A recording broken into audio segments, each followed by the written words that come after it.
오늘은 그 통일정책 토론회고요. 북한의 장마당 어떻게 볼 것인가라는 주제로 토론회를 시작했습니다. 아마도 이제 고난의 행군 이후에 이제 북한의 장마당이 본격적으로 등장을 하고 현재 이제 북한 경제에서 상당히 중요한 역할을 하고 있는 것으로 알려져 있습니다. 근데 이런 것이 이제 근본적으로 북한 체제 그리고 이제 대한민국과 앞으로 우리 통일과 관련해 가지고 과연 어떤 의미를 갖고 있는지 이런 것들을 한번 쭉 살펴보는 시간이 될 것 같은데요. 최근의 실태, 북한의 장마당 실태라든가, 즉 김정은 체제가 이제 여기에 이제 어떻게 이제 대응하고 있는지, 그리고 이제 북한 체제에 어떤 영향을 미치고 있는지, 그런 것들을 좀 살펴보고, 또 북한 장마당과 관련된 논의에서 과연 우리가 어떤 부분을 주목하고 어떤 부분을 주의해야 하고 그것들 해석하고 분석하는 데 있어서 어떤 부분에 대해서 주목을 해야 하는지 이런 것들도 살펴보고 또 하나는 이제 이런 것들이 북한에서는 어떤 변화가 현재 일어나고 있는지 남한 즉 대한민국에서는 과연 북한에 대해서 이런 변화에 대해서 어떤 메시지를 전달할 수 있고 또 전달해야만 하는지 또 우리는 무엇을 해야 하는지 뭐 이런 것들도 한번 살펴보는 시간 같습니다. 또 토론문을 좀 보면은 북한의 장마당과 우리 자본주의 시장경제 체제와의 어떤 비교, 차이점, 유사점 이런 것들도 살펴보고 마지막으로 북한의 변화와 사유재산제도의 형성, 북한에서의 그리고 그 영향, 그리고 앞으로의 전망, 이런 등등이 되겠습니다. 그래서 전반적으로는 현재 북한에서 일고 있는 그 어떻게 보면 시장 체제로의 전환이라고도 얘기할 수도 있고 또 얘기 안 할 수도 있는 전문가에 따라서 좀 틀리겠습니다만 북한 장마당이 이제 활성화되고 있다는 것을 알려지고 있는데 그것이 북한 체제에 어떤 영향을 미칠 것이고 또 대한민국의 또 앞으로의 통일에 과연 어떤 의미를 갖고 있는지 살펴보는 시간이 되겠습니다. 오늘 그 네 분의 전문가들을 모셨는데요. 발제로는 NK 지식인연대 대표로 계시는 김은광 대표님 모셨고요. 토론은 세 분을 모셨는데 첫 번째가 독일 통일정보연구소 소장을 계시는 박상봉 소장님, 그리고 자유통일문화원장이신 이해란 박사님, 그리고 미래한국 편집위원이신 한정석 위원님 이렇게 세 분을 모셨습니다. 자, 그럼 먼저 김은광 대표님의 발제문부터 듣기로 하겠습니다. 마이크를 넘기겠습니다. 네, 안녕하십니까. 오늘 이게 자유경제연구원과 그리고 자유문화통일연구원 공동 주최하에 본 세미나, 북한 장마당을 어떻게 볼 것인가에 대한 세미나가 진행되고 있는데요. 저는 현재 북한이 대단히 중요한 그런 정책적 변화를 꾀하는 그런 시기에 시의적절한 제목으로 오늘 세미나가 열렸다고 생각합니다. 발제를 준비하는 과정에 더더욱 이제 그런 것들이 좀 더 각인되었지만은 지금 당제 7차 대회를 앞둔 북한은 상당히 그 시장 경제냐 아니면 계획 경제냐를 선택해야 될 매우 중요한 기로에 서 있는 것 같습니다. 그런 의미에서 오늘 발제가 그런 북한의 정책적 결정들을 정확히 짚고 그 맥락을 우리 통일 준비에 맞게 알맞게 적용해 나가서 매우 중요한 의미를 가져올 수 있다고 이게 생각하면서 발제를 하겠습니다. 시간.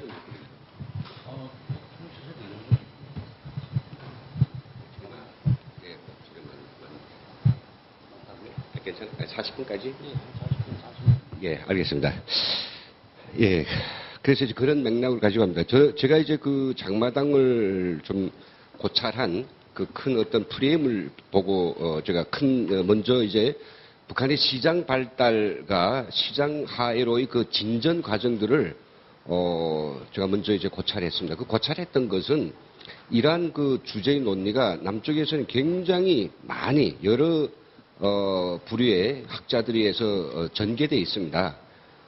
그 각 학자들의 어떤 대반이 중요한 그 학자들인 경우 두 가지 어떤 큰 시각을 가지고 있는데요. 그거에 대해서 저희 또 탈북 어떤 지식인으로서 북에서 직접 경험했던 사람으로서 제 세 번째 어떤 시각을 오늘 좀 말씀드리려고 하고요. 그것이 어떤 북한 시장의 진전과 발달에 기여를 하고 싶은 그런 의도에서였지 앞에서 지금 우리 한국 사회 주류로 되고 있는 그 의견들에 대해서 제가 뭐 어떤 반대론 내지는 비판을 제기하자는 건 아닙니다. 좀 또 하나의 어떤 그런 고찰 방법을 제기하자는 것. 두 번째는 이제 시장화 진전이 북한 경제에 미치는 영향에 대해서 좀 보고자 합니다. 왜냐하면 이 문제는 지금 너무 그 과도한 해석을 한다라고 하면 마치 북한이 자본주의 시장 시스템으로 거의나 전환된 듯이 이렇게 착시현상을 일으킬 수 있고요. 아니면 시장의 역할에 대해서 너무 간과하다 보면 북한은 전혀 변하지 않는, 그러나 우리 눈에 보이는 것은 변했는데 그런 또 형이상학적인 그런 뭐 고찰을 가져올 수 있죠. 이런 의미에서 또 저희들의 어떤 의견이 또 중요할 것이다 해서 그거를 한 가지 좀 이해했고요. 그리고 이제 마지막으로는 그 북한에 지금 현재 처하고 있는 경제 상황을 어떻게 이제 헤쳐나갈 것인가. 즉 시장의 진전에 따른 북한 경제 체제의 변화, 특히 당제 7차 대회를 앞둔 이 시점 연결해 가지고 말씀 좀 드리겠습니다. 그래서 일단 뭐 텍스트가 자세히 있기 때문에 이걸 뭐 고루 읽고 나간다는 것은 뭐 비효율적이기 때문에 핵심적인 부분들만 좀 걸쳐서 나머지들은 우리 선생님들의 어떤 뭐 자세한 어떤 논의와 또 어떤 그 차후 토론들에 맡기도록 하겠습니다. 먼저 그 시장의 발달과 시장의 진전에서 시장 형성에 대한 태반의 어떤 논의들은 그렇게 가고 있습니다. 첫째는 아래로부터 시장이 형성되었다. 그러니까 정부의 의지와 관계없이 갑자기 이제 그 배급 체계로부터 정부가 자력갱생해서 스스로 먹고 살아라 이렇게 위해서 대책도 없이 정책을 내놨습니다. 그랬더니 아래 그 아래에서는 즉 인민들은 위에는 정책이 있으면 아래는 대책이 있다 해가지고 그 대책으로 나온 것이 마을 골목 그리고 좀 더 판을 키워서 농민시장 커지고 이게 바로 시장의 발달이다라고 이야기합니다. 또한 일본의 학자들은 그게 아니라 위로부터의 시장이 형성이다라고 합니다. 그건 북한 정권이 처음부터 시장을 계획을 했고 그 시장에서 오늘과 같은 이런 그 상황들을 미루 추산을 해가지고 그래서 시장을 열었다라고 하는 것인데 사실은 어느 게 어느 게인지 저희들도 좀 까리까락합니다. 그래 현장에서 저희가 느꼈던 것은 뭐냐 이게 정부의 어떤 시장 그걸 허용하는 정책이 없었다면 아무리 북한 주민들이 시장을 열고 싶어도 열지 못할 것이고 물론 삶을 위해서 마지막 거적거림이 시장이었다면 북한 당국도 어쩔 수 없이 그걸 뭐 눈 감을 수밖에 없었겠지만 그러나 저희들이 봤을 때는 이 두 가지가 다 이게 유기적으로 맞아떨어졌다라고 생각하는 거죠. 예를 들어서 북한 당국이 시장을 허용하고 이제부터 배급 체제가 중단됐으니 스스로 살라라고만 강요했다라고 하면 그것을 받들고 시장을 열고 시장에서 아주 역동적인 장사를 해서 살아가려는 그런 북한 주민들이 없었다면 안 될 것이고 또 정부가 그것을 철저히 통제하려 했다면 자본주의소라고 생각하고 그랬으면 이제 시장이 커질 수 없겠죠. 결국 이것은 뭐냐면 그때 당시 중국이 그 시도했던 어떤 뭐 무수한 그 중국에서도 엄청난 아사자가 발생했죠. 그것을 정말 지혜롭게 이겨낸 방법이 시장이라는 것에 대해서는 북한 당국도 북한 주민들도 다 아는 조건에서 결국은 3페이지에 제가 이제 쭉 전개해 놨습니다만은 결국은 뭐 북한 주민들이 일단 그런 능력을 가졌고요. 그것이 어떤 자본으로서 가지고 있는 것이 아니라 시장을 통해서라도 죽지 않고 살겠다라는 그런 의지가 있었고 또 그리고 영악스러운 그 생존 본능이 있었다는 겁니다. 그것을 북한 당국이 봤을 것이고 그래서 자기들은 이거를 빠져가지고 충분히 뭔가 자기들 배급제를 중단하는 것에 따르는 그런 위험한 상황을 이거 커버할 수 있다라고 이제 생각했던 겁니다. 근데 사실 이 이야기에서 제가 좀 드리고 싶은 이야기는 딱 쥐어짜면 그겁니다. 결국은 이 계획 경제를 북한 주민들이 자구적인 시장 경제까지는 안 해도 시장 어떤 그런 삶으로 바꿔놓은 것 그것이 북한 당국에 있어서는 어떤 득이 있었느냐 이걸 우리가 지금 못 보고 있는데요. 북한 당국은 굉장히 도움을 받았습니다. 왜냐하면요 그 전까지 2,400만의 북한 주민들을 일주일에 한 번씩 쌀을 그 고을 도시에 동리 다 실어다가 많이 주든 적게 주든 일주일, 15일에 한 번씩 배급을 줘야 되고 연탄을 나눠줘야 되고 또 그리고 뭐 기타 부식품이라든지 이걸 다 나눠줘야 되는 그 짐이라고 하는 거, 그 부하라고 하는 것은 굉장한 겁니다. 그게 그 트럭이 있어야 되겠죠. 또 쌀이나 식량 다 있어야 되겠죠. 그것도 배급을 하자고 하면 또 엄청난 그 시스템이 동원돼야 됩니다. 근데 그것을 국가가 보상해 주니까 이제는 더 할 수 있는 능력이 안 되는 상황에서 김정일은 김일성 사후에 제일 걱정된 것이 바로 이제 국가가 행해오던 그 무게죠. 그 짐을 어떻게 덜어놓을까 이거였습니다. 그래서 이제 정말 전격적으로 하나를 내줄 수밖에 없었죠. 국민들한테 시장을 내주고 대신 자기들이 그 국가가 짊어졌던 그 엄청난 짐 이것을 갖다가 순식간에 털썩 그것도 아주 털썩 내려버렸습니다. 그러니 오죽 시원했겠습니까? 너무 시원하고 너무도 이게 살 것 같아가지고 한다가 막 쾌재를 불렀을 거예요. 그리고 나서 그때 이제 그 북한 주민들에게 배급제를 실시하기 위해서 쓰이던 모든 수단들, 재원들, 돈 이걸 긁어 모아가지고 결국은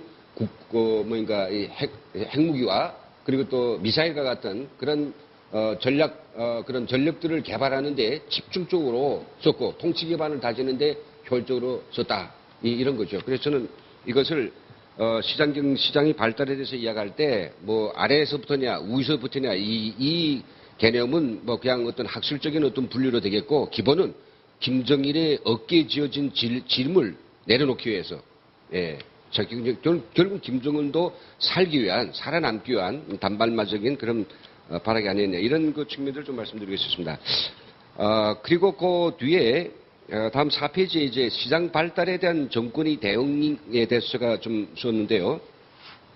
이 대응에 대해서 사실은 뭐 그런 김정일이니까 짐을 덜어놨습니다. 시장을 주민들한테 내주고 대신 배급제라고 하는 그 굉장히 무거운 짐을 내려놨지만 내어준 그 시장이 북한 독재 체제를 유지하는데 해로운 것이라고 하면 언제든지 그것을 폐지하고 또 그것이 주는 마이너스 효과, 부정적 효과들을 최대한으로 축소하면서 시장과 또 뭐 자기들이 어떤 국가 경제 계획 체제하고 공존까지는 아니지만 그 수단으로서 처음에 이제 접근했다고 볼 수 있습니다.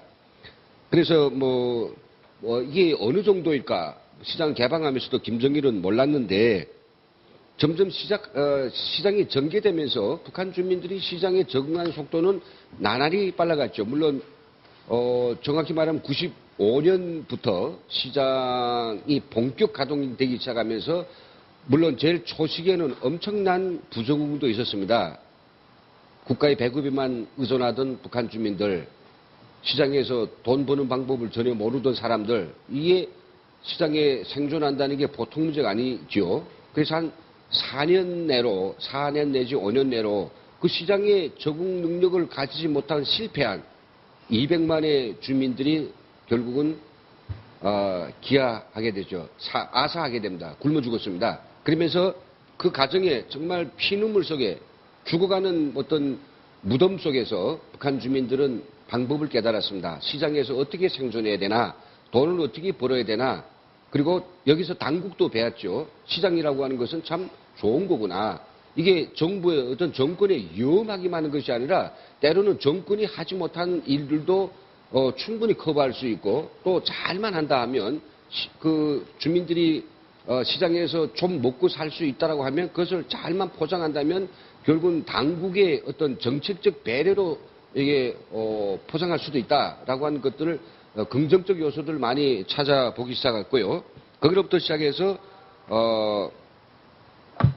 결국은 2090년대가 지나가고 2002년 7월 1일 경제 개선 관리 조치에서는 이제 오히려 시장이라고 하는 그 무섭기도 하고 왜냐하면 체제가 시장 때문에 사회주의 경제 체제가 붕괴될 수도 있으니까요. 그래서 무섭기도 하고 또 재미날 것 같기도 하고 어딘가 기대되는 그 시장이라고 하는 그 호랑이의 타기로 결심했습니다. 원래 타자. 탈 것인가 말 것인가 하다가 타자고 결심한 게 결국은 2002년 7월 1일 경제관리 조치입니다. 왜 그럼 7월 1일 경제관리 개선 조치가 그런 결심을 냈다고 볼 수 있냐? 그것은 바로 그 시장이 그동안에 높아진 인플레라고 하는 그 부분들을 이제 그 접근하는 방식이었죠. 그리고 대담하게 인플레를 정부는 받아들였습니다. 그래서 모든 시장 가격들을 현존 장사 그 물건을 파는 사람들과 사는 사람들이 그 제멋대로 정해놓은 그 가격대를 국가는 받아들여가지고 시장 물가 가격을 변경시키지 않으면서 사무원, 노동자 사무원들에 대한 어떤 급여를 차라리 올렸죠. 예, 올렸습니다. 그래서 그게 그때 뭐 40배 정도 되는 그 로임으로 올려놨습니다. 올려놓고 그리고 이제 뭔가 모든 시장이 작동되는 그 틀에 맞추겠다는 겁니다. 급여도 올리고 시장 장사꾼들이 서로 부러지고서 하는 그 가격대로 경제를 돌리겠다. 국가가 생산하는 그 생산품의 가격도 그렇게 돌리겠다. 그래서 그때는 사실 쌀 1kg가 40원이었습니다. 40원. 지금 말하면 5,000원, 6,000원이지만은 2002년 7월 1일 경제관리 개선 조치 때는 좀 괜찮았거든요. 40원 정도면 이거 얼마든지 우리가 이 호랑이 등에 타가지고 경제도 살리고 그다음에 뭐 주민들도 어렵지 않게 살면서 그 공을 다 노동당의 경제 정책으로 돌릴 수 있네라고 이제 타산했는데 근데 시장을 잘 몰랐던 것 같습니다. 뭐 김정은은 잘 알 수지 못했고 밑에 아마 그 어떤 간부들이라든가 경제에 지휘하는 사람들의 의견을 보고만을 들을 수밖에 없는데 그런 것들이 아마 좀 안 간 것 같고요. 그러니까 이제 때로는 무서워서 막 무서울 때는 꽃비를 잡아당기다 보니까 시장을 통제하고요. 통제해보니까 너무 또 만만하고 사람들이 뭐 아우성을 치니까 또 풀어놓고 그때 제멋대로 또 나가는 기고요. 그렇게 이제 그 단속과 채찍 이것을 서로 번복하면서 나가기 시작합니다. 그때 김정일이 그 시장을 통제한 그 내용들을 보면요. 뭐 여러 문헌들이 다 나와 있습니다만은 첫째는 4페이지입니다. 시장 통제는 첫째는 모든 상행위가 오직 시장에서만 벌어지도록 하는 겁니다. 자본주의적 요소인 이 상행위 시장은 사실 달가운 게 아닙니다. 북한 김정은에 있어서는 왜냐하면 뭐 자기가 통치하는 통치 집단에 그 말하자면 주민들이 손에 주머니에 돈이 많아지면 말을 안 듣는단 말입니다. 왜? 네 신세 진 게 뭐냐? 내 먹고 입고 쓰고 사는 거 다 내 힘으로 해결하는데 뭐 당신 나한테 뭐 해줬어? 이런 논리로 가면 안 되니까 돈이 너무 많으면 안 됩니다. 주민들한테는. 그러니까 상행위를 제한해서 오직 먹고 사는 최소한의 그 생활 자료만을 얻어지는 그런 장소로 만들고 싶었죠. 그래서 이제 그 다른 데 못 가도록 하고요. 두 번째는 뭔가 남자들은 그 기본적인 어떤 뭔가 이 국가의 공식적 경제 활동에 참가시키고 문제가 덜한 여성들을 장마당에서 생계를 책임지는 장사행위를 하도록 함으로써 남자들을 자유인으로 만들어가지고 그네들이 정권에 위협을 주는 그런 상황은 좀 피하고 어제 여성들은 괜찮으니까요. 어제 여성들은 가게를 돌보고 가게가 묵을 수 있는 생계비만 만든 데만 신경 써요. 남자들이 말이 많으니 거기서 뭐 여러 가지 뭐 정보가 주어지고 뭐 영모도 끼하고 그런 건데 그랬죠. 그리고 세 번째로는 그 식량 거래에 대해서 철저히 당국이 통제하려 했습니다. 그래서 반드시 40원 이상 파는 사람들에 대해서는 법적으로 응징하겠다. 포고 딱 붙여놨습니다. 쌀 40kg, 그 다음에 뭐 강냉이 25kg, 뭐 국산 쌀 얼마, 중국 쌀 얼마, 수입쌀 얼마 쫙 붙여놨는데 그건 뭐 붙일 때뿐이지 벌써 포고가 너덜너덜 떨어질 쯤 되면 벌써 시장은 그 국가가 정한 가격이 아니고 또 역시 시장 본래의 그런 본질에 따라서 수요와 공급에 따라서 이제 결정되기 시작했죠. 그래서 이제 식량 가격은 절대로 정부가 어쩔 수 없다라고 하는 걸 알게 됩니다. 그러면서 차라리 그러면 그 유통 거기에 들어가는 어떤 금융을 통제하자. 그래서 제일 시장에 많이 공급되는 애한 거래부터 막기 위해서 북한이 이제 2009년 11월 30날 기습적으로 화폐 개혁을 시작합니다. 2002년부터 2009년 사이 7년 동안 딱 봤더니 보이부의 보고에 따르면 북한 주민들이 생활이 엄청 나아졌고 또 그리고 뭔가 장사를 좀 한 사람들이 좀 다수가 돼가지고 상당히 북한 주민들이 생활이 나아져서 앞에서 이야기한 것처럼 이 당국의 어떤 그 어떤 지시와 동원령 이런 데 잘 움직이지 않고 이런 점정이 나타나니까 그럼 또 북한 주민들의 어떤 호주머니에서 돈을 다 빼버려. 돈 빼버리면 또 정부의 말을 들을 거 아니냐. 그래서 한 게 바로 2009년 11월 30일 그 화폐 개혁입니다. 훌쩍 그래서 12시 됐습니다. 오늘부로 모든 공장, 기업소, 가게가 보유하고 있는 화폐의 효력을 정지시킵니다. 대신 새로운 화폐를 공급을 하겠는데 인구에 따라서 한 사람당 300원씩 나눠주겠다. 그거였죠. 다 털렸습니다. 말끔히 털리고 또 털릴 뿐만 아니라 애한시장에다가 아주 엄포를 놓았습니다. 니들이 이달 그 12월 30일까지만 애하라고 하는 걸 쓸 수 있고 그 다음엔 정말 그 사형에 이르기까지 극행차한다. 그러니까 금년까지 가지고 있는 애하를 다 바쳐라. 그래가지고 북한 통일발전은행하고 그 다음에 대성은행이 북한 돈을 갖다가 풀기 시작했습니다. 완전 마대책 풀어가지고 어서 와서 바꿔 가져가라고 달러를 우리한테 주고 이 새로 바꾼 이 돈을 다 가져가라고.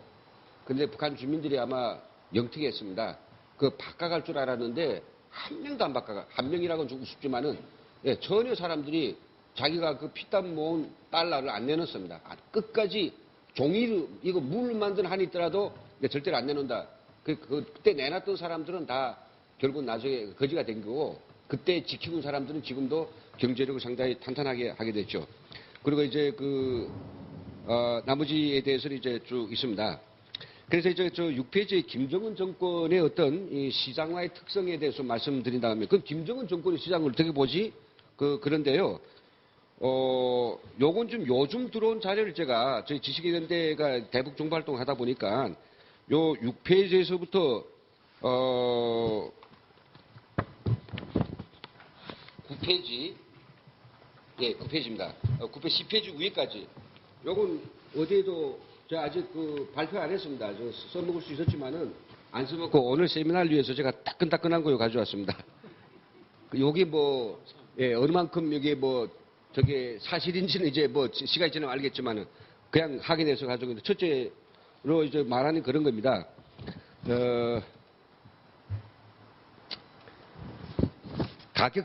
지역 간의 가격 차가 줄어들었다. 이전 왜 그러냐 그랬더니 핸드폰 전화가 나오는 바람에 해먹을 게 없어졌다. 예전에 핸드폰이 없을 때는 그냥 싣고 가면 평양에서 싣고 하모에 내려오면 바로 거기다 프리미엄이 있었답니다. 부쳐 먹을 게 있었죠. 그래 뻗긴다 그러는데 위를 뻗겨 먹는다. 위를 뻗길 게 있었는데 지금 핸드폰이 있어가지고 바로 전화로 알아보니까 가격이 평양 가격하고 그 운송비만 해놓고 배로 위에다가 뻗겨 먹을 게 없다. 그래 가격 차가 높아졌다는 건 그만큼 거래가 좀 활성화된다고 봐야 되겠죠. 거래가 안 일어나는 게 아니라 싸니까 많이 살 수 있겠죠. 그러니까 값을 터무니없이 못 높인다. 그런 이야기가 되겠습니다. 그 다음에 지금 북한 주민들 제가 물어봤죠. 어느 정도 사람들이 시장에 의거해 사느냐. 그랬더니 숫자는 제가, 쓰지 않았습니다만은, 20% 정도, 북한 주민 20% 정도는 시장에 직접 앉아 있고요. 앉아있는 사람 한 20% 정도 된답니다. 메뚜기 시장에, 종합시장에 앉아있던, 골목시장에 앉아있던, 메뚜기 시장에 앉아있던, 메뚜기 시장을 이렇게 펴놓고 있다가 그 보안원이 단속하려고 하면 훅 싸들고 어깨다 메고 또 다른 장소로 훌쩍 뛰어서 넘어가는 메뚜기처럼 그런 시장이 메뚜기 시장이고요. 골목시장은 골목에서 이렇게 주섬주섬 음식도 뭔가 크지 않은 걸 팔다가 또 단속원들이 오면 슬쩍 또 뭔가 대피 먹는 그런 장마당입니다. 그러나 종합시장에서는 뻗어사게 장세를 내고 자리세를 내고 장사를 하죠. 그래 이제 보니까 장사하는 사람들은 2,400만 가운데서 배급 타는 사람들을 제외하고는 장사를 다 한다. 이런 소리였습니다. 그럼 그게 몇 퍼센트 되겠느냐. 지금 배급 타는 사람들, 누구 배급 타냐, 어떤 사람 배급 타냐 그랬더니 첫째는 일단은 평양 시민 180만이던 거 160만으로 줄였답니다. 중화구역, 역포구역을 다 자기 평안남도에 떼 넘겨주고 배급 탈 사람들이 수를 줄이기 위해서 평양 시내에서 그래서 그게 약 160만. 그다음 인민군대 120만. 그리고 이제 그 군수공업 노동자 자강도 주로 있습니다. 60만. 그다음 체제 보위기관들, 사법, 검찰, 행정, 안전 이쪽에 또 60만. 그리고 고위공무원들, 예. 그리고 일부 초등학교, 고등학교 교사들 완벽하게 주지 못합니다. 그럼 그게 모두 얼마 되느냐면 한 500만 정도가 되더라고요. 500만 정도. 이 사람들은 시장을 하지 않죠. 시장 가서 뭐 적극적인 장사행위를 안 합니다. 대신 나머지 1,900만 내지 1,800만은 적극적인 장사행위를 하지 않으면 도저히 살아갈 수 없는 그런 상황이라고 합니다. 예를 들어서 제 친구는 역시 저처럼 제가 있던 그 대학에 역시 교원을 하는데 급여가 얼마 돼서 그랬더니 제가 떠날 때 2004년도에 4,300만이었는데 그새 좀 올라가서 5,800만이 됐답니다. 예, 전전달인데요. 대학 교수.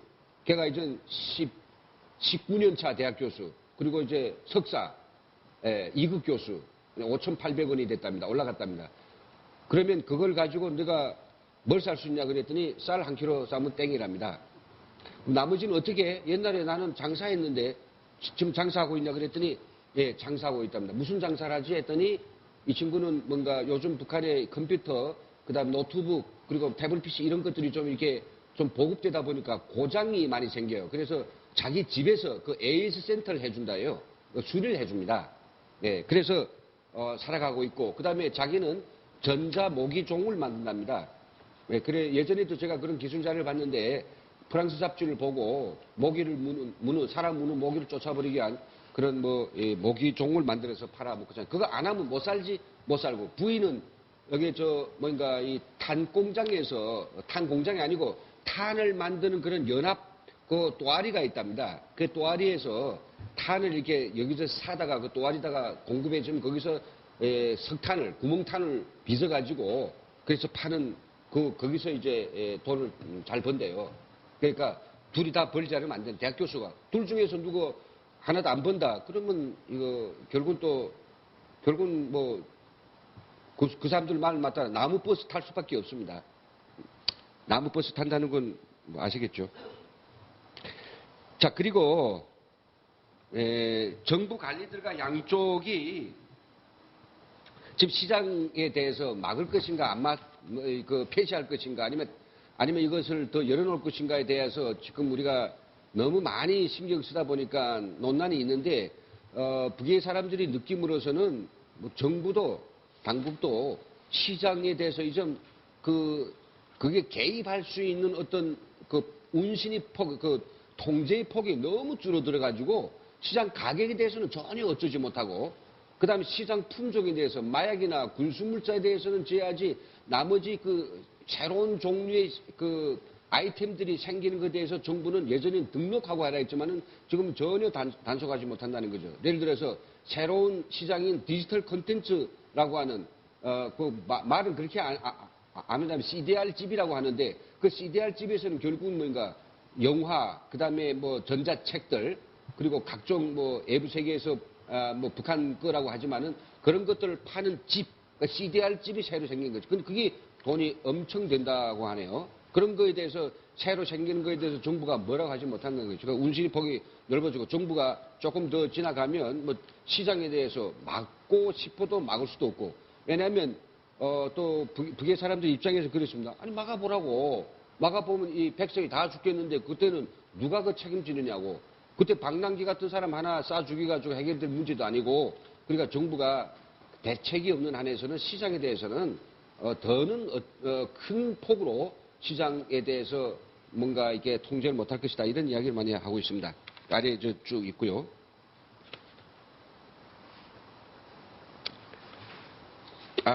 제가 이제 얘기를 좀 잘못 들었네. 따끈따끈한 자리가 그게 아니고 죄송합니다. 따끈한 자리는 그 뒤에 있습니다.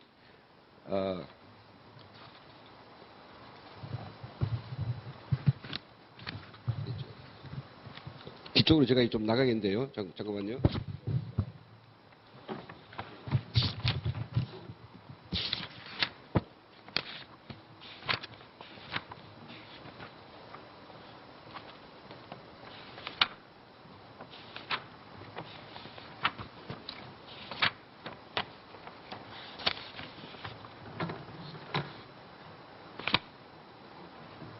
예, 예, 예.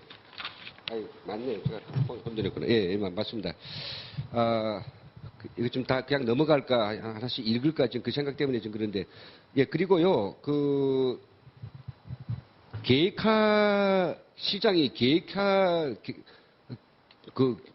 계획경제 부분이죠. 계획경제 부분에 대해서, 경쟁 관계에 놓이는 새로운 사경제 부분들이 본격적으로 생겨나고 있다라고 하는 부분입니다. 이것을 우리가 시장 경제라고 하면 이건 좀 말이 너무 업혀댕기고요. 그냥 시장에다가 자기들이 생산품을 공급하고 거기서 시장을 통해서 이윤을 창출하는 그런 개인이 운영하는 기업, 예, 기업이랄까요? 예, 업입니다. 수공업입니다. 사람이 많지도 않습니다. 그냥 몇 명 미만이죠. 이런 수공업. 이것을 우리가 좀 아주 포장을 해서 사경제라고 한다면 시장 경제라는 큰 말까지 저는 붙이고 싶지 않습니다. 그게 아니니까요. 그래서 사경제를 한다면 그런 사경제가 형성되면서 이게 계획화 부분하고 지금 경쟁하고 있다라고 하는 그런 부분이죠. 그래서 지금 하는 이야기가 그런 겁니다. 야, 우리 북의 사람들, 요즘 시장에서 한 20년 좀 경과하더니 사람들이 다 달라졌다고. 보통 사람들이 아니라고 스스로들 이렇게 자화자찬합니다. 왜 그러냐면 그 장인 정신, 그 물건을 가공해내는 거 보면 장인 정신, 그리고 지혜, 그 만들기 위한 그 정말 피나는 노력, 근면성, 이런 것들은 옛날 사회주의 시기에 김일성, 김정일한테 그냥 얼렁뚱땅에 충성해서 살던 그런 사람들이 아니라는 거죠. 오히려 그들이 만들어낸 이 액세서리만 하나 놓고 봐도 중국 거는 저리 가라라 합니다. 중국 거는 팔리지도 않답니다, 이제는. 다 북한 사람들이 자가적으로 만든 그 액세서리, 북한 주민들이 만들어낸, 짜낸 기름, 북한 주민들이 만들어낸 이런 걸 먹지, 절대 이 중국 시장 안 한다. 그래서 이전 중국 사람들이, 혼났습니다. 이번에 북한 사람들이 이렇게 치고 나오니까 예전에 자기들이 중국 사람들이 생각할 때는 북한 시장에는 고액불 내놓고는 다 가져가면 돈이 된다. 지역 신던 고무신도 가져가면 다 돈이 된다라고 했습니다. 중국 장사꾼들이. 근데 오늘 와서는 백화점 거 가져와도 북한 사람들이 적겠습니다 이거죠. 중국 상품은 믿기 못 된다라고 하는 게 이제 딱 확산돼 가지고요. 그래서 또 저는 이제 그래서 이 이야기에 대해서 최근에 온 발북자가 우려를 했네요. 미싱을 거의 자기는 한 12년가 했답니다. 그래서 여기 와서도 미싱 하겠다고 하는데 동대문 시장 쭉 달아보고 다 돌아봤는데 의하면 자기가 딱 이렇게 이야기할 수 있대요. 북한 사람들이 재봉 솜씨, 미싱 품질은 동대문 시장보다 훨씬 낫다라고 이야기합니다. 예, 자기들 예전에는 대강 만들었지만 지금 대강 해서는 팔리지도 않고 경쟁이 너무 심해가지고 그런 것들은 대단히 이제 그리고 이 사경제라고 했던 그 부분이 좀 많아야 되는데요. 처음에는 우류가 대표적이었습니다. 그러다가 요즘에는 좀 넓어져가지고 기름을 국가가 아니라 개인들이 짜가지고 예전에 참기름도 없었는데 참기름도 생산해요. 갖가지 기름을 아주 맛있게 짜는 유협을 결국 개인들이 국가가 아닌 개인이 손에 들어왔고요. 그 다음에 인조고기 시장 자체는 전부 다 북한 주민들, 개인들이 여기저기서 이 인조고기 만드는 집, 이런 게 돼가지고 돼지고기 없으니까 콩 가지고 인조고기를 만들어서 다이어트를 잘하고 있죠. 그뿐만 아니라 기계 설비도, 만들어서 판답니다. 예를 들어, 그걸 가지고 압출기, 사출기 이런 걸 만들어가지고 이 개인 수공업을 하는 사람들한테 개인이 기계를 만들어주는 거죠. 근데 여기서 그럼 사경제하고 계획경제는 어떤, 이런 관계가 있느냐. 사경제가 큰 설비, 그런 제조 능력이 없기 때문에 계획화 경제는 좀 멈춰 있으니까 거기다가 돈을 주고 그 공장에 있는 설비, 그 다음에 이런 것들을 써가지고 그래서 자기 목적하는 제한한 상품을 만들어서 그걸 갖다가 팔고 있다는 거죠. 결국은, 이 계획화 경제 쪽에서는 사경제 개인들이 설비를 쓰는 바람에 돈을 좀 벌어가는, 그러니까 또 국물 먹는 그런 식이 됐다는 거죠. 그럼 왜 계획경제가 그걸 못하느냐. 계획경제는 설비, 이 자재나 이걸 댈 수가 없습니다. 그 큰 공장을 돌리자면. 그러니까 큰 공장은 못 돌아가는 것이고 개인이 정말 자기 모든 걸 바쳐서 하다 보니까 이 자꾸만 이 수공업 돌아가는 그런 사이가 있다고 합니다. 그리고 지금 북한에서 특별한 건 뭐냐면 예전에는 시장하면 생산 토대가 없었답니다. 생산 아니고 중국 물건을 갖다가 대받아 파는 그런 그냥 유통의 장소. 그리고 북한 사람들이 좀 일부 만든 어떤 뭐 국내산 이런 그 수제품들을 파는 그런 또 유통의 장소. 이게 되는데 지금 북한 경제의 시장은 철저히 생산 토대를 키워가지고 전부 다 우류는 전부 다 북한 사람들이 만드는 우류가 위주고 여기다가 남한 우류 아니면 중국 우류는 입지도 않고요. 남쪽 거는 굉장히 받아들인답니다. 그걸 사람들이 하도 냄새 잘 맡아가지고 메이드 인 코리아라는 브랜드 떼도 이건 한국 거다 아니다 다 한다는 거죠. 그래서 이게 그런 뭡니까 이 생산 토대가 갇혀가는 겁니다. 아까 이야기했지만 기름 생산하고 인조고기 생산하고 몇 가지만 이야기했지만은 그런 생산 토대, 기계 생산은 여기저기에 생산 토대가 나오면서 이 당국으로 하여금 참 수수께끼 같은 그런 생각을 하게 되죠. 저 둥지가 크고 굉장한 설비가 가득 넘쳐나는 공장은 돌리기 힘든데 어떻게 한둘이 돌아가는 저 공장은 잘 돌릴 수 있을까? 이런 아마 상당히 고민이 있는 것 같습니다.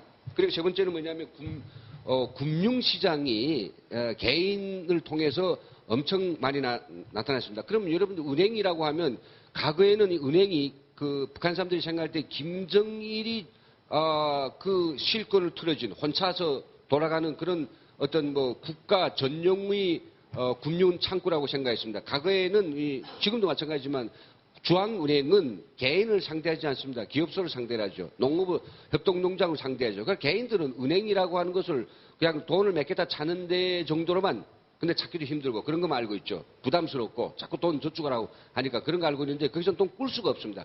근데 생산을 하고 사경제를 늘려서 생산을 하고 시장에 아이템을 늘리고 장사를 하기 위해서는 돈이 필요한데 그 돈을 은행이 안 꿔주니까 그래서 이제 뭐가 생기냐면 고리대금업자라고 하지만 대부업이 생기고요.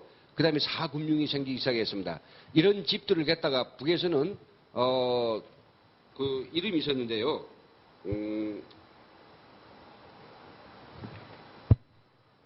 돈대꼬 그 9페이지에 있습니다.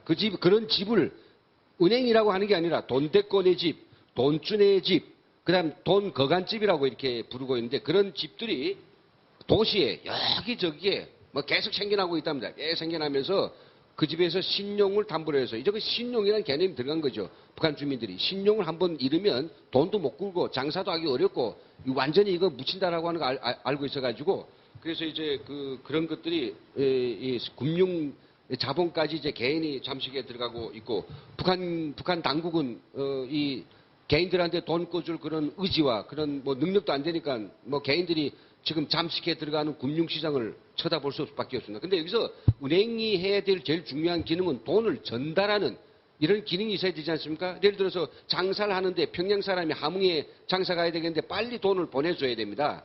예를 들어 5천 원을 보내줘야 돼요. 그러면 이거 은행 기관이라고 하면 그냥 전화 한 통으로 넘어가겠지만은 개인은 어떻게 하겠습니까? 사람이 예전 같았으면 그 5천 원을 가지고 가장 빨리 가는 열차나 승용차를 가지고 현금을 몸에 차고 갔거든요. 근데 이게 불편해요. 그러면 이제 유통 속도가 떨어집니다. 그래서 나온 게 돈집들이 나오면서 이 A라고 하는 돈집이 평양에 있는 B라는 돈집하고 개인적으로 신용관계가 설정돼 있어가지고 그래서 평양에 있는 사람이 A라는 집에 와서 5천 원을 맡깁니다. 이것을 평양에 있는 아무개 동에 있는 누구네 집에 갖다 주시오. 그 사람 보고 거기가 찾으시오. 그러면 은행을 대신해서 바로 전화 한 통에 이미 저쪽에 신용이 돼 있으니까 그 돈을 준다는 거죠. 이게 은행이 아니고 뭡니까? 그 은행이 너무나도 전개돼가지고 이전은 뭐 사람들이 위험하게 몸에다 돈을 차고 다니던 건 아득한 옛날이다. 바보들이나 그러지 지금은 그렇게 돈을 다루지 않고 있다고 합니다. 근데 이게 국가가 아니고 이게 개인이란 말이죠. 그리고 이제 그 밑에 보면 이 운송망이 엄청나게 지금 발달돼 있어가지고 거의나 지금 새로운 버스망이 지금도 막 생겨나고 있답니다. 버스망. 그래서 우리가 북한 주민들이 탈북자들이 북한을 해고하면서 가장 저주하는 것이 이 여행증인데 여행증이 없으면 제가 지금 살고 있는 요 고을도 떠나기 어렵습니다. 근데 이제는 버스망이 조밀하게 온 전국에 깔려 있으니까 뭐 여행증이 없이 그냥 버스 갈아타고 가서 평양이 됐든 뭐 어디 다 갈 수 있다는 거죠. 그러니까 당국의 이 여행증에 의한 이동 통제는 사실상 지금은 완전히 무용지물이나 된 셈입니다. 다만 기차를 타려고 하면 기차를 타려고 하면 여행증은 아직도 있어야 되거든요. 그리고 동종업계뿐만 아니라 이 시장에서 막 경쟁하고 싸우기만 한 줄 알았는데 요즘 상당히 협력 체제도 상당히 활발하게 이루어지고 있다고 합니다. 그래서 알한 거죠. 내가 혼자 앉아서 A 부속, B 부자재 다 만들어가지고 하는 거는 능률이 안 난다. 그래서 여럿이 분업을 하는, 이 사회적 분업이 발달하기 시작해가지고, 벌써 이제 뭔가 이 집은 의류를 만들어가면 이 집은 받기만 하는 집, 이건 오바하는 집, 이 집에는 뭔가 그 마지막 수선하는 단추 달고 붙이고 다 갈라져 있대요. 그래서 총 기획자는 자기가 직접 사람을 고용하는 게 아니라 이걸 갖다가 그냥 박는 집 통과, 그 다음에 오바집 통과, 수선집 통과 제품이 나오는 거죠. 이런 식으로 다 분업화가 되고 서로 협력하면서 동종업계 간의 경쟁뿐만 아니라 하면서 상당히 이 효율성이 높아지고 있다. 이런 이야기가 되겠습니다.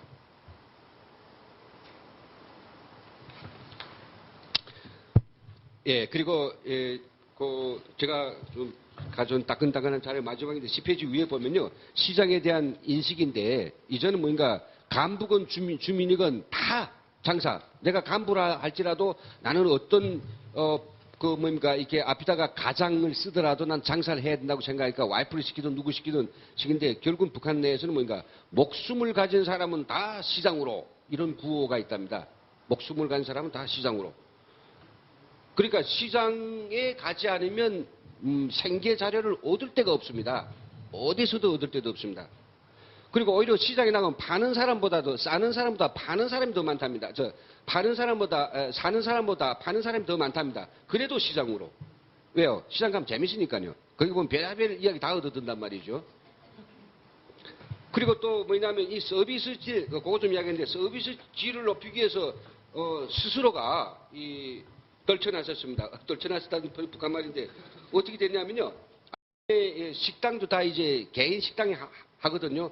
나만 영화를 봤습니다. 나만 영화 보니까 아침 영업하기 전에 딱 세워놓고 인사하는 법도 한단 말이죠. 그래서 이 작자들이 8페이지인데 왔다 갔다 죄송합니다.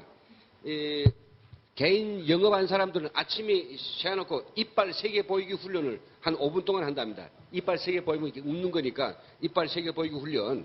그 다음에 배꼽 쥐고 인사하기 다 배워준대요.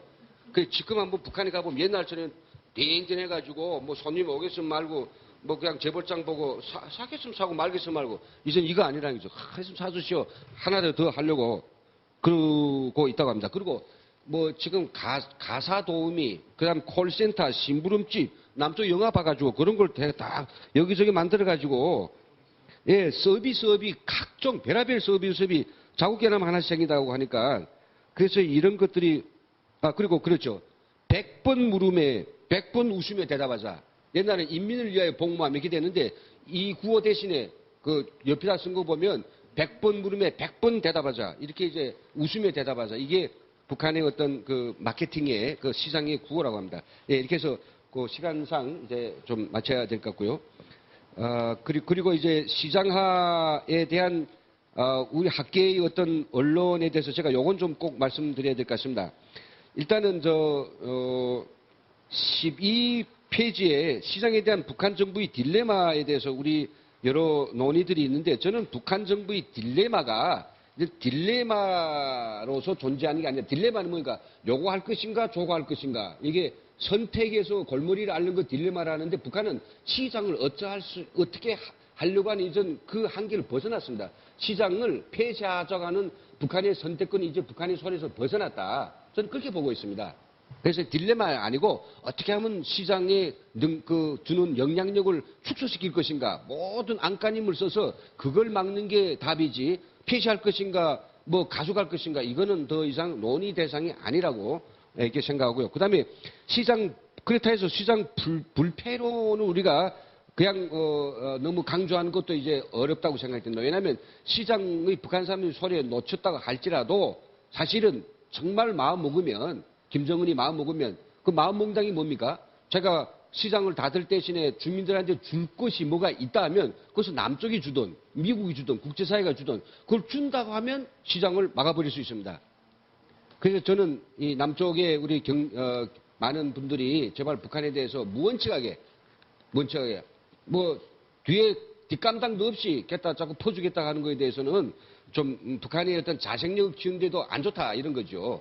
계속 주겠으면 지금 퍼주겠지만 계속 주지도 못할 거 왜 지금 현재 자생력을 가지고 가까스럽게 일어난 사람들 또 무기력하게 만들고 뭘 주겠다 합니까? 그럴 필요가 없는 거예요. 가만히 놔두면 아마 힘들어 자라나고요. 붉은 자본가 등장은 너무 지나친 이야기다. 우리 희망사항일 뿐이다. 붉은 자본가가 없습니다. 이거 돼지를 살찌해서 키워먹는다고 조금만 커지면 여러 보고 있다가 국가안전보위부는 무조건 덮쳐서 먹습니다.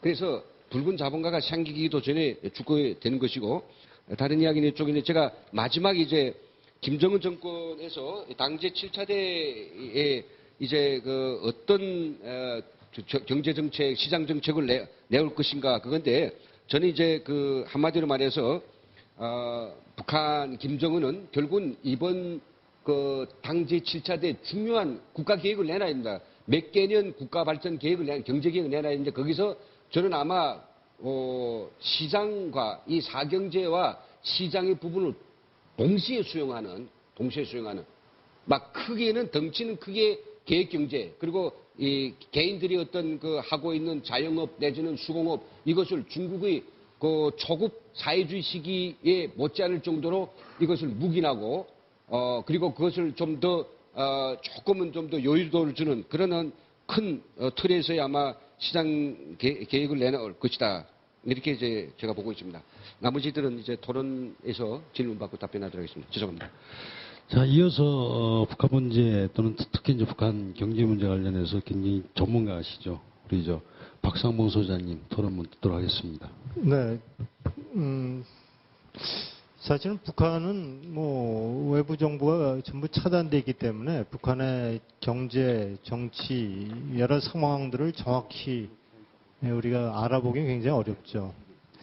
저는 대한민국에 온 탈북자들의 역할 중에 이러한 북한이 블랙박스와 같은 북한에서 그나마 가치 있는 정보들을 빼오는 역할을 우리 탈북자들이 감당하고 있는 것이 아닌가 이런 생각을 하게 됩니다. 오늘도 여러 가지 말씀을 해주셨지만 과연 이것을 우리가 어떻게 종합적으로 판단하고 우리의 정책에 반영하고 통일에 대비하는가 하는 문제는 또 다른 시각을 요구하는 것 같습니다.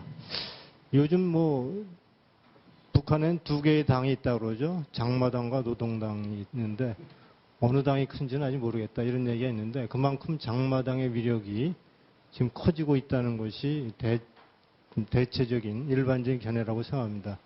이러한 장마당에 대해서 오늘 이렇게 김은광 대표께서 전반적인 사항을 잘 설명해 주셨고 앞으로 이 문제를 정말 보다 아주 진지하게 이 문제를 살펴봐야 한다는 그러한 필요성을 다시 한번 생각하게 됩니다. 우선 과연 북한의 이 시장화는 과연 우리가 어떻게 봐야 될 것인가 하는 내용하고 과연 이 북한의 시장화가 북한의 체제 변화를 이끌어낼 것인가 하는 두 가지 문제가 굉장히 중요할 것 같아요. 근데 아까도 말씀해 주신 것처럼 김 대표께서 말씀해 주신 것처럼 북한의 시장화는 이제 더 이상 막을래야 막을 수가 없다. 여러 가지 시행착오, 물론 북한의 정국 권력층의 입장에서는 시장을 허용했다, 통제했다, 허용과 통제를 이어가며 그래도 꾸준하게 시장의 틀이 계속 질적으로 양쪽으로 확대되는 그런 모습을 계속 보고 있거든요. 새로운 돈주라는 계급들이 새로 생겨서 이들이 공장 기업소의 설비를 빌려서 생산 활동을 하는 이런 것들이 굉장히 최근에 두드러지는 것들 중에 하나인데요. 아까 말씀드렸지만 사금융 아니면 서비스업까지 이제는 정말 시장에서의 활동하는 분야가 매우 질적으로 양적으로 확산되고 있다. 이 추세는 더 이상 뭐 제로의 여지가 없다. 이 추세는 계속 이어갈 것이다 하는데 동의합니다. 다만 과연 이 추세가 과연 북한의 체제를 시장경제 체제로 변화로 이끌 것인가 하는 문제는 우리가 또 다른 시각을 가질 필요가 있다고 생각하는데요. 아까 김 대표께서 얘기하신 과연 이 시장을 과연 자생적 시장 활론 아래로부터로 만들어져서 어떤 그 앞으로의 그 변화까지 유도할 수 있는 그런 자생적인 힘을 갖고 있는 것인가? 아니면 시장 세력론, 그러니까 정부가 할 수 없이 시장을 허용해 왔지만 결국은 관리 가능한 시장의 틀 속에서 시장화를 허락하고 있는 것이다. 필요에 의해서 어떻게 보면 정권도 시장을 이용하고 있다. 이런 차원의 두 가지 어떤 시각을 우리가 볼 수가 있는데요. 지난 우리가 여러 가지 그 북한 당국의 시장에 대한 대응책을 보면 아직도 당국의 통제력은 아직도 시장의 힘을 능가하고 있다라는 거에 것으로 결론 지어질 수밖에 없다는 생각합니다. 북한은 아시다시피 전체주의죠. 보다 더 얘기하면 사이비 종교 집단과 같은 거죠. 우상화 장업이 시작됐고 많은 사람들이 거기에 쇠뇌되어 있는 상태에서 아무리 많은 거짓과 잘못된 것이 드러난다고 해도 개인의 힘으로 이 불만을 표시하고 정권에 대항해서 반기를 들기는 굉장히 어려운 시스템이 북한에 오랫동안 작동되어 왔다 하는 것입니다. 그래서 이런 의미에서 이러한 집단의 고양이 목을 다는 행동을 하는 개인이 아직까지는 존재하지 못하는 것이다. 이런 생각도 합니다. 이런 의미에서 북한의 시장화가 개혁 개방을 촉진시키고 주민들의 정치 사회적 환경을 변화를 몰고 와서 집단 저항의 형태로 발전해 시장 경제 틀을 마무리할 것이라고 보는 것은 아직까지 시기상조다.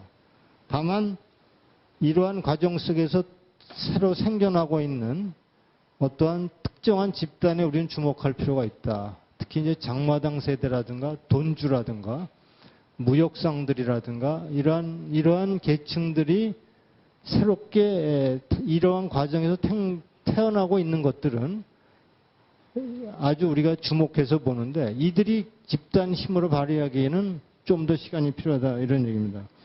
결국은 북한의 상황도 구소련이나 동유럽의 변화로 미루어 짐작을 할 수 있겠는데요. 우리가 잘 아는 뭐 동유럽 국가들의 변화 과정을 보더라도 비교적 조금 풍요롭고 정치적 자유가 어느 정도 허용됐던 체코나 폴란드 이런 나라들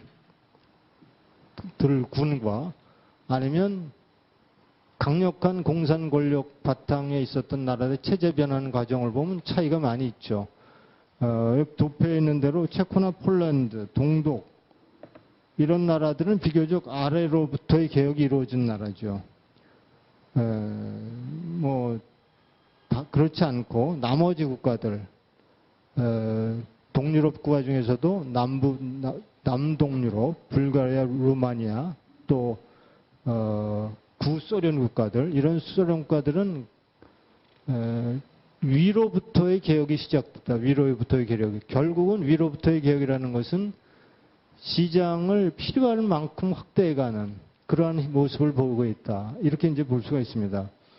그 북한의 경우도 아직까지는 그 강력한 집단의 통제력이 살아있는 그러한 형태 속에서 시장화의 진전도 결국은 이 시장이 결정적으로 국가의 체제에 위협이 될 때는 언제라도 가차없이 시장을 그냥 잿더미에 그냥 부르도자를 갖다 밀어버릴 수 있는 힘이 아직도 북한에 있다. 이런 생각을 좀 합니다. 그런 의미에서 우리는 초점은 장마당 세대, 돈주, 새로 만들어진 이들과의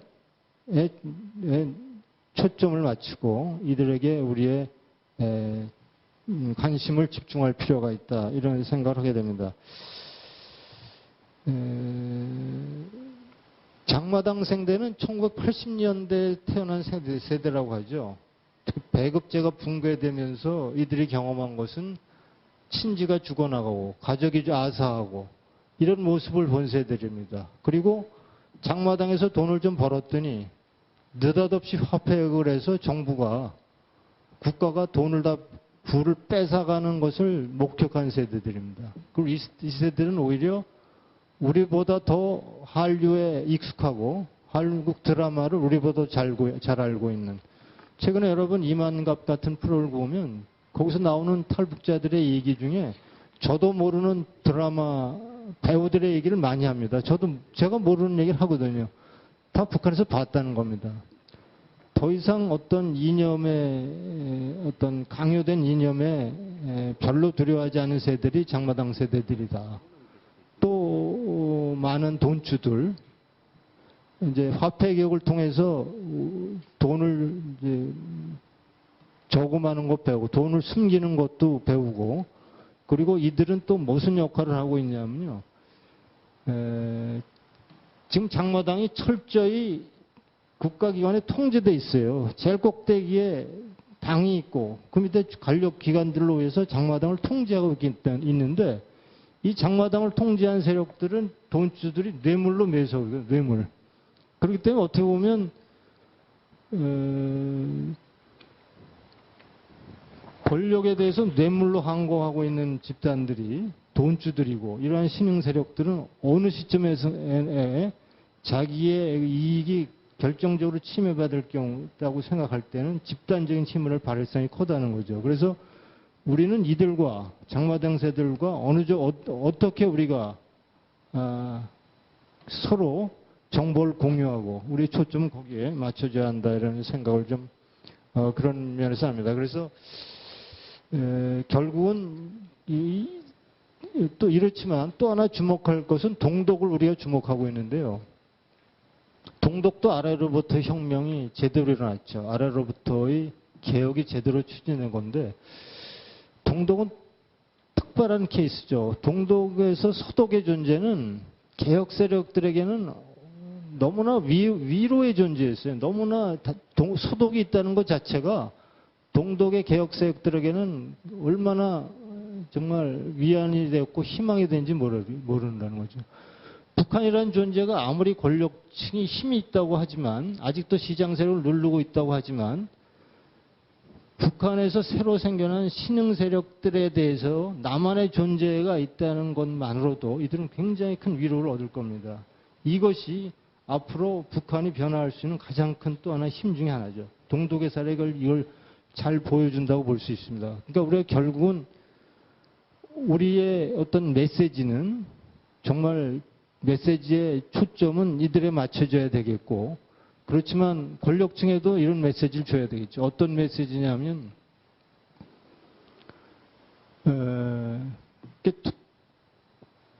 이제 서독에서 보낸 메시지 같은 거죠.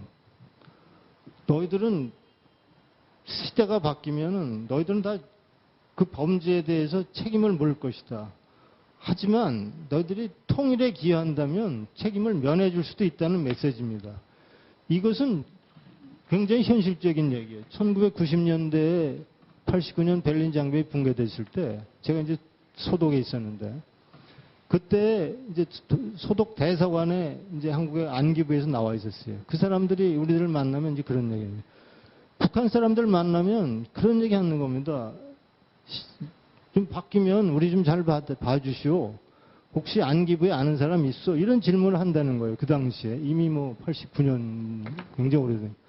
그 정도로 자기네들이 얼마나 인민들을 탄압하고 자기네 행동이 얼마나 비도덕적이었다는 걸 스스로 알기 때문에 나라가 바뀌면은 그 대가를 치른다는 걸 그들이 알고 있습니다. 그래서 죽기 살기로 이 체제를 아마 유지하라고 할 겁니다. 그래서 무혈혁명이 피 하나 흘리지 않고 호네카를 동독의 공산당이 현역화를 제명시킨 이러한 것들로 인해서 사면한 것들, 이런 메시지를 끊임없이 정할 필요가 있죠.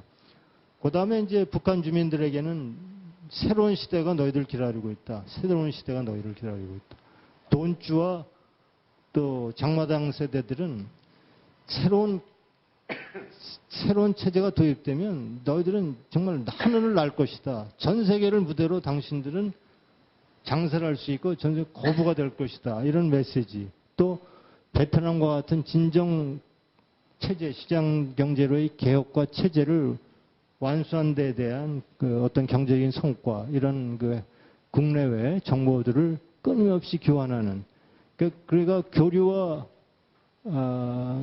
교류와 협력의 콘텐츠가 굉장히 중요하고, 교류와 협력의 콘텐츠가 아까 우리 김 대표께서 얘기하신 권력층에다가 뭐 갖다 주는 거 아니고, 권력층에는 그러한 어떻게 보면 강원 양날의 메시지를 전달하고, 그러한 그리고 대상과 콘텐츠에 대한 어떤 전략으로 우리가 임하는 것이 북한을 진정한 개혁과 시장경제 체제로 나아가는 그런 방향일 것이다. 이런 얘기를 하며 제 토론을 마치도록 하겠습니다. 네, 감사합니다. 안녕하세요. 이혜란입니다. 어젠가 그젠가 이제 지난 주말에 그 북한의 붉은 자본가로 칭해졌던 최령해 씨의 실각설이 지금 나돌고 있는데, 어쩌면 하나님께서 우리들의 이 세미나를 위해서 상당히 이렇게 타이밍을 잘 맞춰주셨다라는 생각이 듭니다. 그래서 너무 적절한 세미나를 이 시간에 하게 되지 않았나라는 생각을 하게 되고, 또 우리 김은강 대표님께서 정말 많은 사료를 담아주셔서 어떻습니까? 좋죠? 자료가 너무 정말 좋은 자료들을 주셔서 우리가 이걸 가지고 정말 앞으로 북한의 현 상황에 대해서 좀 더 깊은 연구를 해야 되겠다라는 생각을 가지게 됐고요. 그리고 제 옆에 박상봉 수장님 앉아 계시지만, 우리나라가 통일하면 독일 통일 정책이 우리나라 통일의 모델이었습니다. 롤 모델이었는데, 이제 통일 정책을 근본적으로 뜯어 고쳐야 되지 않나 라는 생각을 이 세미나를 준비하면서 하게 됐습니다. 우리가 앞으로 맞닥뜨려야 될 북한은 정말 사회주의와는 전혀 상관없는, 정말 서독이 접수했던 동독과는 전혀 다른 그런 형태의 국가인가요? 집단이기 때문에 우리는 새로운 차원에서 새로운 통일 전략을 새롭게 짜야 되는 그런 시점이 아닌가, 그런 생각을 해봅니다. 그런 차원에서 본다면 오늘의 세미나가 상당히 중요한 의의를 가지게 될 것 같아서 제 나름 자부심을 가지게 됐습니다. 감사하고요. 우리 박상봉 수사님께서 이제 이렇게 말씀하셨습니다. 북한은 두 개의 당이 있는데 하나는 장마당이고 하나는 노동당이고 이렇게 이제 얘기를 했습니다. 근데 김은강 대표님께서 오늘 말씀을 하시지 않으셨는데, 김은강 대표님께서 정리하신 게 장마당의 캐치프레이즈는 전국의 시장화, 전민의 시장화, 전 상품의 시장화 이렇게 되어 있습니다. 북한의 노동당의 캐치프레이즈가 옛날에 뭐였냐면 전국 여세와 전민 무장화, 전군 간부화였습니다. 비슷하면서도 상당히 다른 특징을 갖고 있는데, 우리는 이런 상황을 볼 때 장마당을 선택할 것이냐 노동당을 선택할 것이냐 중대한 기로에 놓여 있습니다. 그동안 쭉 보게 되면 요즘에 역사 교과서 전쟁도 지금 심각한데, 같은 사건도 보는 사람의 생각이나 이런 데 따라서 상당히 다르게 평가가 되어 있는데, 북한 체제에 대한 통일 문제에 대한 논의에 있어서도 이와 같았다는 거죠. 그래서 상당히 많이 왜곡되어 있었던 게 사실입니다. 김은강 대표께서 발표하신 북한 장마당의 시처와 발전 과정, 또 장마당의 형태와 향후 발전 방향에 대한 내용은 그동안 우리 대한민국에서 내세워왔던 햇볕 정책에 기초한 북한의 개혁과 개방의 유도, 이것이 이제 통일 정책이었는데 이 통일 정책이 얼마나 많은 오류를 범했었는가라는 것을 알 수가 있습니다. 김일성 사망 직후에 급작스럽게 들이닥친 극심한 식량난과 기아 사태 속에서 정말 아무런 준비도 없이 장마당이라고 하는 치열한 생존 경쟁에 내던져진 북한 주민들이 엄청난 단속과 숙청과 시장 파괴의 상황에서도 끈질긴 생명력으로 지켜온 게 오늘의 북한의 장마당입니다. 그래서 그동안에 300만 명의 아사사 속에서도 살아남을 수 있게 해주었던 어쩌면 북한의 장마당이라는 것은 생명선이라고 말씀을 드릴 수가 있습니다.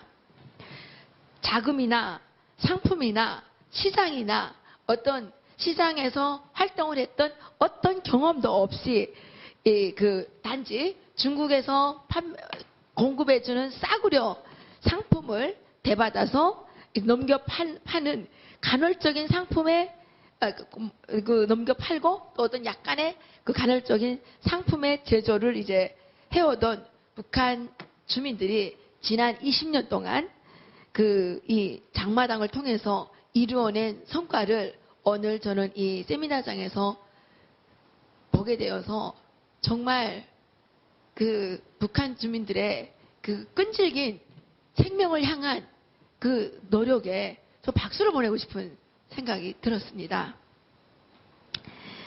그래서 지금은 북한 장마당이 제조업, 유통시장, 어쨌든 뭐 규모는 작지만 제조업이라든가 유통시장이라든가 노동시장이라든가 금융시장으로 이렇게 세분화되고 있고 각자의 역할에 따라서 일정한 원칙을 가지고 운영이 된다는 측면에서 정말 자생적 질서라고 하나요? 자유주의 시장경제가 이 자생적 질서를 갖춰가고 있구나라는 생각을 하게 됐고요.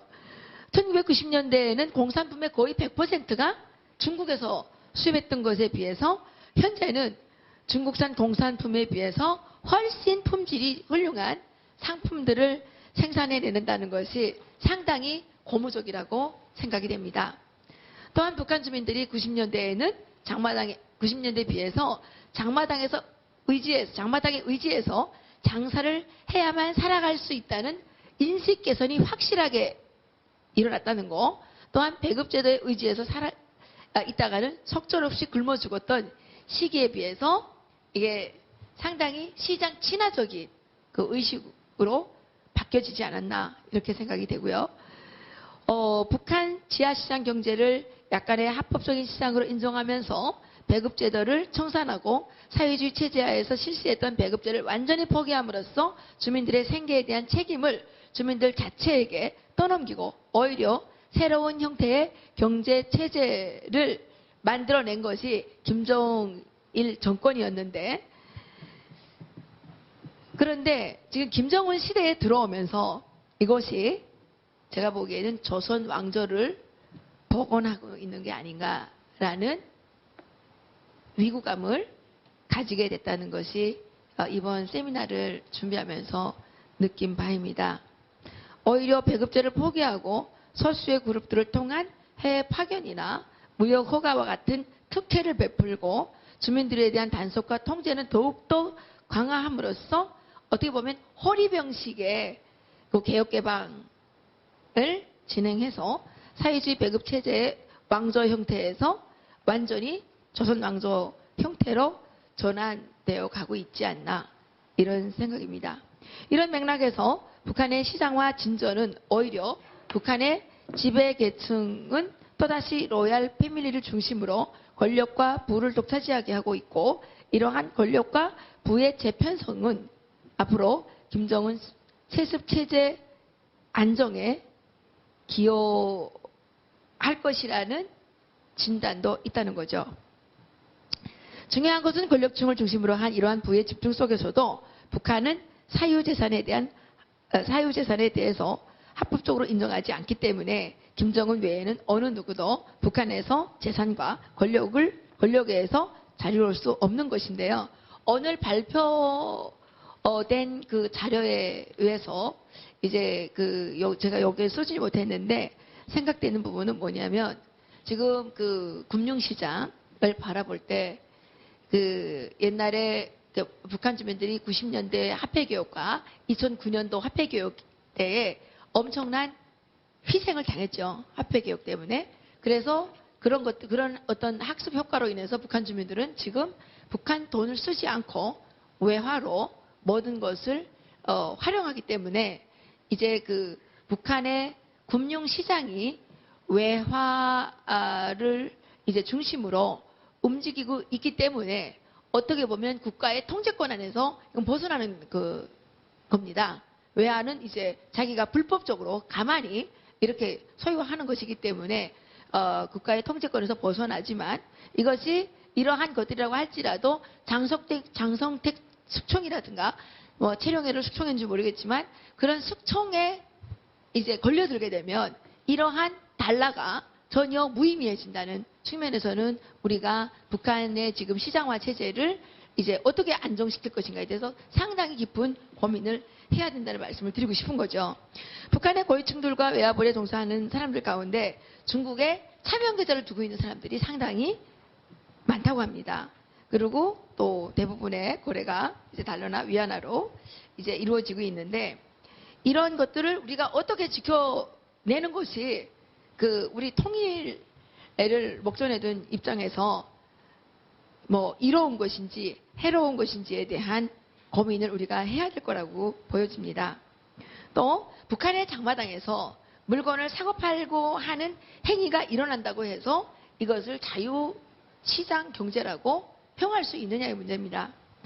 자유민주주의 시장경제 체제를 갖추기 위해서 가장 중요한 것은 그 장마당에서 물건을 사고 팔고 하는 사고 팔아서 생기는 이익이 자신의 소유로 인정을 받아야 되고 또 상품을 사고 파는 모든 행위가 합법적인 지위를 얻어서 정당화돼야 되는데 북한은 아직 주민들이 장마당에서 물건을 사고 파는 하는 행위에 대해서 인정은 되지만 정확하게 이것을 합법적으로 법적으로 이렇게 명문화해서 인정해 주지는 않는다는 거죠. 그렇기 때문에 불법적으로 이렇게 이것이 치부되고 있고 개인의 소유가 인정되지 않기 때문에 아까도 말씀드렸다시피 북한 정권은 언제든지 마음만 먹으면 그 모든 돈과 자산을 몰수할 수 있고 그것은 반당, 반혁명, 반정부 행위가 돼서 그 장성택처럼 공개 처형을 당하든지 아니면 감옥행으로 이어질 수 있다는 것입니다.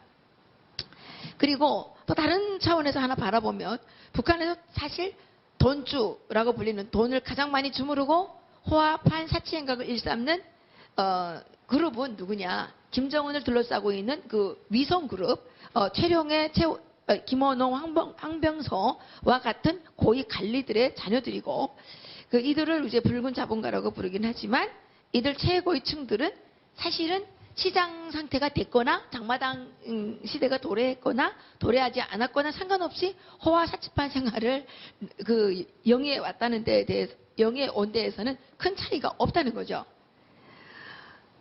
오히려 장사가 활성화되고 장마당이 확장되면서 그들은 돈주로서 자리 잡게 됐고 중국과의 어떤 무역 특허권을 통해서 사회주의 시기보다 훨씬 더 많은 돈을 벌어들이고 더 많은 호화사치 생활을 누리고 있습니다.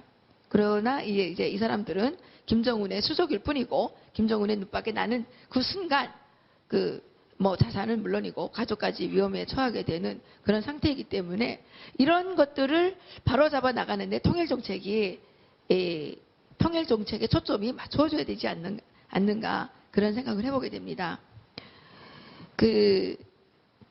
그리고 사실 북한 사람들이 인식하고 있는 자본주의는 국가의 배급 시스템이 아닌 개별적인 상행위를 자본주의로 생각하고 있고 도둑질을 하든 사기를 치든 돈을 많이 버는 것이 자본주의인 것으로 착각을 하고 있다는 것입니다.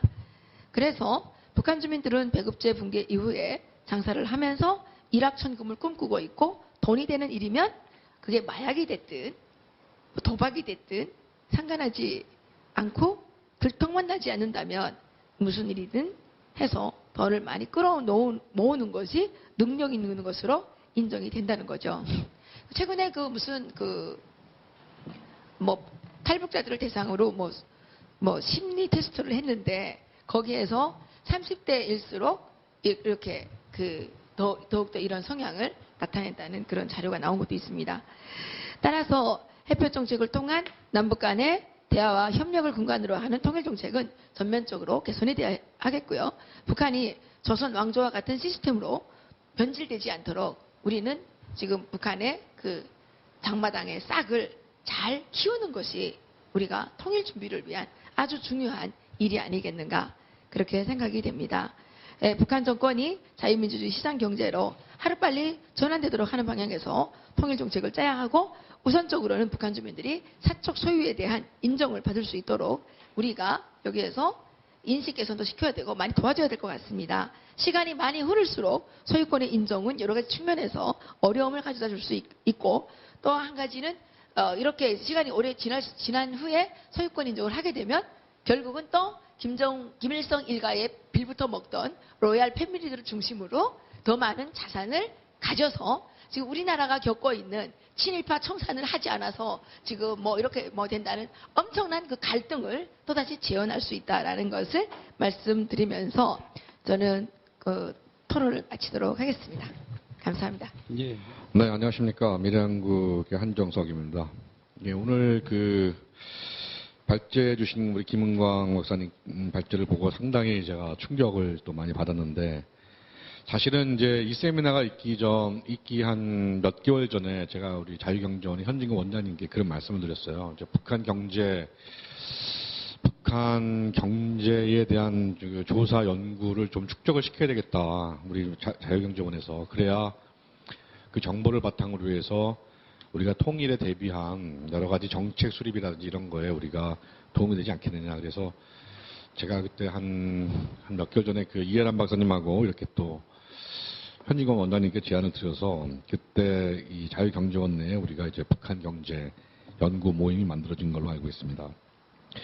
제가 북한 장마당에 관심을 갖게 된 것은 사실 아주 단순한 의문이었습니다. 뭐냐면은 북한 체제가 곧 무너진다 하는데 안 무너지잖아요.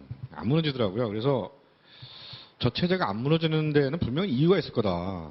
그러니까 되게 경제난이 오고 그러면은 밀란이 일어나고 막 이러는데, 그런 밀란이 반드시 공포정치가 있기 때문에 밀란이 일어나지 않는다라고 보는 것은 좀 이상하다.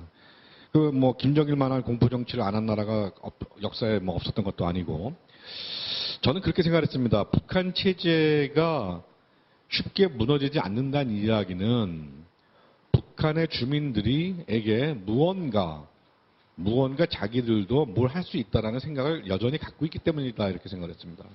그래서 그러니까 현상 유지와 현상 타파, 이 두 개의 상황에서 현상 유지가 어렵다고 생각한다면 북한 주민들이 아무리 철퇴를 가하고 도륙을 한다 해도 들고 일어날 것이고, 생존의 문제 때문에.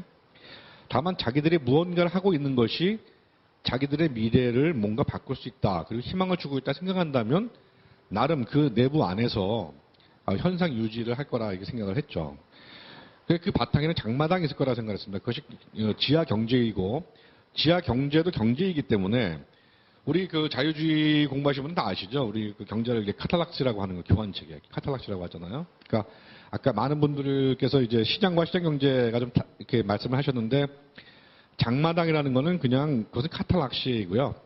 우리가 말하는 시장 경제라는 것은 자기 조절 기능이 있는 이제 메커니즘이죠. 그러니까 북한에는 카탈락시가 있는 겁니다. 북한에도. 그 카탈락시가 있는 것은 이유는 북한이 사회라서 그렇습니다. 사회. 우리가 사회라는 것은요, 일하려고 모인 것이 목적이기 때문에 그 사회는 반드시 어떤 분업의 체계가 있게 마련입니다. 그 사회는. 우리가 사회를 만든 것은 무슨 종교를 갖자고 만든 것도 아니고, 무슨 정치를 하자고 만든 것도 아니고, 일하려고 만든 거거든요. 일하기 위해서 모인 거거든요. 그러니까 분명히 북한에도 일이 있을 것이고, 비즈니스가 있을 것이고, 우리가 말하는 암시장이나 하더라도 그것도 비즈니스이기 때문에 뭔가 그 체제가 있을 것이다. 그런데 우리는 그 체제에 대해서 아는 바가 없다. 제가 이제 그런 생각을 했고요. 근데 오늘 이렇게 장마당이 저희가 생각하는 그런 자판 깔아놓고 하는 것 이상의 어떤 시스템화되고 있다는 걸 보고 좀 상당히 이제 좀 놀랐습니다. 그러니까 이 과정은 사실 새로운 것이 아닙니다. 이 과정은 중국의 마오쩌둥이 문화혁명에서 실패했을 때 그때 그 잡초론이라는 게 있었습니다. 중국에. 그 잡초론이 뭐냐면 자본주의에 관련된 것은 무엇이나 틀리다는 거예요. 무엇이든 틀리는 것이고 설사 그것이 옳다 하더라도 받아들여서는 안 된다. 사회주의는 설사 그것이 틀렸다 하더라도 버려서는 안 된다. 이게 잡초론이에요. 잡초론. 그 잡초론에 의해서 문화혁명에 의해서 중국에서 4천만이 아사했습니다. 그러니까 더 이상 방법이 없었던 거죠. 중국 입장에서는. 방법이 없다 보니까 농촌을 그냥 내버려 둔 거예요. 니들이 알아서 먹고 살아라 이렇게. 그러다 보니까 각 성에서 그 사적 그 영농들이 시작이 됐습니다. 경농들이. 그러니까 사유지에서 경농하는 것들이 시작이 되고 거기서 이제 자연스럽게 자발적인 어떤 거래들이 시작이 됐고 또 하나가 그 중국의 농촌으로 그 젊은이들을 하방을 시켰어요. 이렇게. 그 젊은이들을 하방을 시켰는데 뭐 농촌이 다 피폐해지니까 다시 다 올라왔죠. 문화혁명 때. 그 다 도시마다 넘쳐났는데 잡을 그 배정해 줄 수가 없었습니다. 중국 공산당이. 그러다 보니까 알아서 먹고 살아라 하니까 이제 그 그런 상점들이 생기기 시작한 거죠. 이것이 중국의 자영업들의 바탕이에요. 그러니까 중국은 등소평 때 시장 자본주의를 하자고 한 게 아니라 그 많이들 착각하시는데 원래 흥묘백묘로는 사회주의를 할 것이냐 국가 자본주의를 할 것이냐 이 선택입니다. 자본주의를 할 것이냐 시장 자본주의를 할 것이냐 이것이 아니라 그러니까 사회주의냐 국가 자본주의냐 어떤 것이든 인민을 배불리게 먹게 하는 것이 좋은 경제다 이렇게 생각을 했고 등소평은 철저한 사회주의 원칙 하에 국가 자본주의를 하겠다는 정책을 쓴 거죠. 스테이트 캐피탈리즘. 우리가 아는 시장 자본주의가 아닙니다. 그래서 등소평은 그 사회주의를 하기 위해서 위로의 경제 그러니까 국가 기관 산업, 석유, 정유 이런 것도 철강 이런 거는 국유화 정책을 하고 밑에 아래 바텀에서는 그 민간 시장 경쟁 열어준 거죠. 그러니까 알아서들 하라 이렇게 살아라. 그래서 그 밑에 단계 밑에 민간들의 경제는 우리 한국보다 훨씬 더 자유스럽습니다. 그 규제도 없고. 그런 이 듀얼 시스템을 가지고 있는 겁니다. 그래서 리커창 총리가 그런 얘기했지 않습니까? 두 개의 엔진이 있다고 중국에는. 그죠? 위로의 엔진과 아래의 엔진. 이런 식으로 북한도 아마도 1990년대에 배급제가 사회주의 모순에 의해서 배급제가 실패하고 난 다음에 결국은 중국이 해왔던 그 등소평식의 전략을 나름대로 북한 그 지도부에서 그것을 벤치마킹 한 것이 아닌가 생각이 되고요. 다만 그 당시에 북한 주민들이 여러 그 외부의 사정을 몰랐기 때문에 자기들이 이렇게 스스로 이렇게 뭔가 또 하게 되었다 이렇게 생각할 수도 있는데 사실 그것은 중국식 경로를 어느 정도 따라온 것이다. 다만 북한의 입장에서는 우리 발제자께서 말씀하셨던 것 같이 이 시장이 자신의 정권, 김정은 정권의 유지에 해가 된다 그러면 언제든지 덮을 것이고 자기 정권 유지에 도움이 되는 한에서 이 시장을 매니지먼트를 할 텐데 그러나 사실 이렇게 한번 자유화된 물건은 돌리기가 굉장히 어렵습니다. 사람들이. 자기 손에 일단 들어온 것들은 내주지를 않거든요. 그래서 북한의 그 사유재산 인식, 소유권의 인식 이런 것들이 앞으로 시간이 흐르면 흐를수록 그것은 뭐 자연스럽게 자신의 인권과 동일시할 수밖에 없게 된다. 그러니까 자신의 물건을 뺏겼을 때 사람들은 재산권만 뺏겼다고 생각하지 않고 자신의 인권도 털렸다고 생각하기 때문에 저항을 하잖아요, 보통. 그게 이제 메뚜기장에서 일어났던 그런 보이부들하고 싸움이었죠. 그 아주머니들의. 뭐 이런 상황들이 장마당의 규모가 커지면 커질수록 그 북한 주민들 사이에서는 자기 물건, 자기 소유에 대한 애착과 그거에 대한 저항들은 늘어날 수밖에 없다. 이것은 뭐 어느 역사, 어느 시대라도 인간의 보편적인 속성이기 때문에 저는 그래서 그 북한의 장마당을 우리가 좀 키우는 방법을 연구해보자. 그러니까 북한의 그 국가 예산으로 원조를 해주는 이런 거 말고 북한의 바닥층의 인민들이 뭔가 우리가 그 공짜로 주자는 게 아니고요.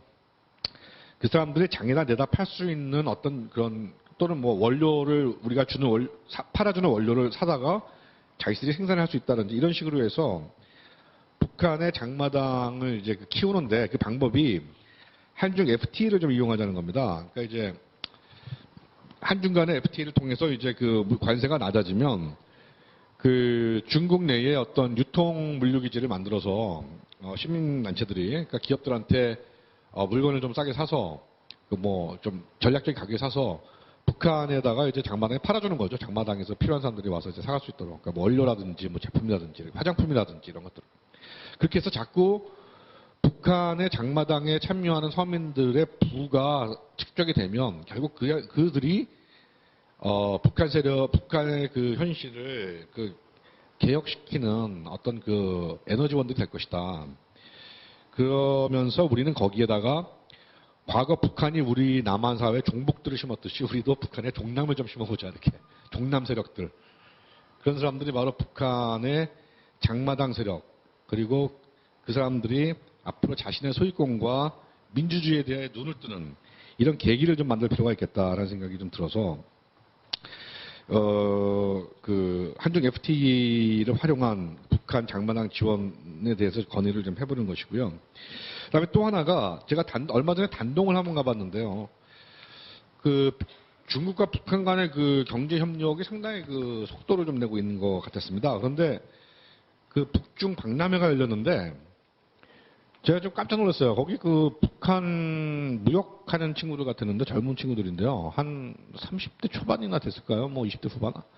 아유, 너무너무 뭐 세련되고 저는 북한 사람이 아닌 줄 알았어요. 근데 뭐 완전히 무슨 외교관 같은 옷도 굉장히 잘 입었고 뭐 말을 하는데 뭐 전혀 뭐 아주 세련되고 글로벌 스탠다드에 아주 딱 이렇게 돼 있는 뭐 오히려 중국의 그런 사람들하고는 아예 비교도 안 될 정도로 아주 스마트하더라고요. 그래서 도대체 이 사람들이 누군데 이렇게 스마트할까라고 생각을 해봤는데 제가 발제자께서 하신 거 보니까 되게 북한의 그 뭐 고위층 자녀들이 이렇게 무역상을 많이 한다고 합니다. 그쪽에서 이제 돈이 되고 또 하기 때문에. 그래서 오히려 이렇게 어떤 형태든 간에 그 중국이 개방개혁과 무역과 이런 것들을 이런 시장이 커지면 결국은 소련도 그랬지만 그 체제를 뒤엎은데 가장 먼저 앞섰던 것이 엘리트들입니다. 거기에 특히 경제 엘리트들, 무역 엘리트들이 가장 먼저 돌아서기 때문에 우리 아까 우리 박성봉 소장님도 말씀해 주셨습니다만 이제 우리가 그런 시그널을 보내는 거죠. 그러니까 너희 젊은 세대들은 이제 통일에 기여를 하게 되면 남한 사회 통일돼도 너희들 잘 먹고 잘 살 수 있다. 예를 들어서 뭐 이거 좀 전략적이긴 한데 김정은 체제가 모순에 빠져서 김정은이 북한을 다시 이 경제를 되돌리려고 할 때 가장 먼저 김정은 쪽에 예를 들어서 칼을 들 수 있는 것은 오히려 집단 엘리트들이다. 그 내부에 민중들이 아니라 그런 측면에서 볼 때 북한과 중국의 경협 속에 우리 남한도 분명히 참여를 해야 된다. 그러면서 중국, 북한, 남한의 경협 과정 속에서 계속 북한의 엘리트들, 무역 엘리트들, 경제 엘리트들하고의 접촉을 통해서 그 사람들을 우리가 교육을 좀 이렇게 교육이라기보다는 자유경제와 시장경제가 우월하다는 것에 대해서 계속적으로 각인을 시킬 필요가 있다. 그리고 북한의 서민들한테는 우리가 그 장마당을 키우기 위해서 그 장마당 그 시장 세력과 한테 계속적으로 우리가 뭔가 그 거래를 해주는, 그러니까 공짜로 지원해주는 게 아니라 물건을 팔아주고 그 사람들이 이윤을 남길 수 있도록 물건을 팔아주고 또 원료를 공급해주고 뭐 이런 형태로 해서 북한 내에 재산권과 소유권이 계속 그 늘어나게 하고 그 다음에 우리가 국제 유엔기구나 이런 걸 통해서 북한 인권을 제시했듯이 북한의 소유권에 뭐 박탈하게 되면 그럼 북한의 개인의 어떤 소유권과 인권의 문제 이런 것도 같이 제시를 할 수가 있겠다 이렇게 생각이 됩니다. 그래서 결론적으로 오늘 세미나가 굉장히 의미가 컸고요. 그 다음에 이제까지 우리가 보지 못했던 자료들 우리 김은광 대표님께서 굉장히 꼼꼼히 많이 챙겨주셨는데 앞으로 이런 계속적인 팔로우업이 자유경제원에서도 있어야 된다고 보고요. 그 다음에 우리가 북한의 그 장마당을 통해서 확인한 거는 역시 시장 경제가 옳다. 북한이 아무리 철권 통치를 하고 아무리 사회주의를 뭐 만들고 해도 결국 인류가 수천 년간 이어져 내려왔던 교환 경제, 교환 시스템, 분업 이런 것은 결국 인간이 사회를 만드는 한 그것은 어쩔 수가 없다, 피할 수가 없다 이렇게 생각이 들고요. 앞으로 통일되었을 때 오히려 우리 북한 주민들, 그다음에 탈북인들이 우리 대한민국 국민들을 오히려 가르쳐야 되는 상황이 아닌가 이렇게 생각이 되어서 네, 오늘 잘 들었습니다. 감사합니다. 예. 상당히 이제 흥미로운 주제고 그래서 뭐 여러 이야기를 나누고 싶습니다만 제가 옆에서 듣기에는 우리 김은강 대표님께서 차후에 또 바로 또 다른 일정이 있다 그래서 한 1분만 마지막 발언 듣고 저희 끝내도록 하겠습니다. 정말 아주 뭔가 오랫동안의 어떤 북한 경제를 연구해 온 그런 그 관록을 가지고 저희 이 자료들을 이제 분석해 주시고 아주 적중한 그런 뭐 미래를 짚어주셔가지고 많이 참 배웠습니다. 그러면서 이제 저는 다시 한번 이제 생각해 보지만 김정은은 그가 우리한테 지금 보여주는 게 어떤 모습일지라도 결코 그는 예수님도 하나님도 아니고 어떤 초능력자도 아니다. 그는 곧 인간일 뿐이다. 그의 앞에는 2,400만이라는 북한 주민들이 목숨이 달려 있습니다. 이 목숨을 어떻게 먹고 살도록 하겠는가에 대해서는 결국 지난 20년 동안 북한 사람들이 버티고 살아온 그 너무나도 이제 그 처절한 장면을 보니까 그것도 성공적인 장면을 보니까 저것이 결국은 내가 큰 집을 짓지 않고도 사람들 날 만세를 부르면서 내 정권을 유지하면서 내가 독재 정권을 계속 해먹을 수 있는 그런 유일한 방법이라고 하는 것을 김정은은 바보가 아닌 이상은 찾았을 것이다. 그래서 제가 그 19페이지에 그 부분을 이제 읽어드린 것으로 마치겠습니다만은 다시 말해서 김정은은 시장이라는 열차를 타고 현 시점에서부터 권력의 장기적 안정화 그리고 사회주의 체제의 유지 형식적 유지입니다. 형식적 유지, 주민들이 획득, 이걸 실현한 그런 유토피아로 자기 독재 정권을 계속 해먹을 수 있는 그런 걸 갈 것이다. 그 그 열차는 저는 바로 시장이라고 생각됩니다. 다른 대안이 없지 않습니까? 그래서, 그럼 그 대안을 어떻게 하면 우리, 어떤 통일 경제, 우리 발현과 맞출 것인가에 대해서는 이제, 발자님들이 다 말씀해 주셨지만은 북한 정부에 대고 어떤 뭔가 북한 주민들이 삶에 별 아무것도 안 하는 그런 작자들한테 뭘 퍼주지 말고 북한 주민들이 현재의 그 시장의 활용 능력 또 시장을 지금 만들어가는 거기에 도움을 줄 수 있도록 우리는 뭔가 여러 가지 경험과 또 그리고 여러 가지 어떤 그 실질적인 이 것들을 우리가 지원해주는 아래로부터 지원해주는 게 가장 그 상책이 아닌가 생각합니다. 뭐 제가 짧게 말한다니 또 길어졌는데 얼마 전에 좀 중국 드라마를 봤습니다. 그 중국 드라마는 붉은 노령가였는데 바로 이 등소평이 왜서 이 시장 경제를 받아들였냐? 야, 그 내부에 중국 그 주민들의 오랜 공산당원들, 신진 세력들 이 마찰 굉장하더라고요. 끝끝내 중국은 결국은 시장 열차에 올라탔습니다. 그런 과정들을 북한에도 보내줘야 되지 않겠느냐? 누군가는 보내줘야 되겠는데 그 지금 우리 정부는 그런 걸 보내줄 어떤 의지가 없으니까 민간 단체라도 나서서 또 특히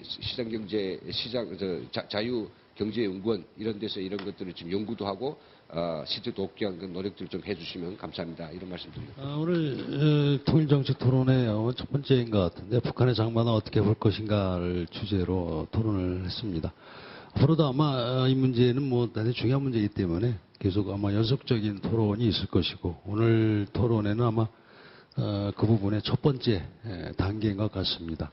오늘 발제해 주신 김은강 대표님 그리고 세 분 토론자분들 대단히 감사합니다. 오늘 토론회 이것으로 마치겠습니다. 수고하셨습니다.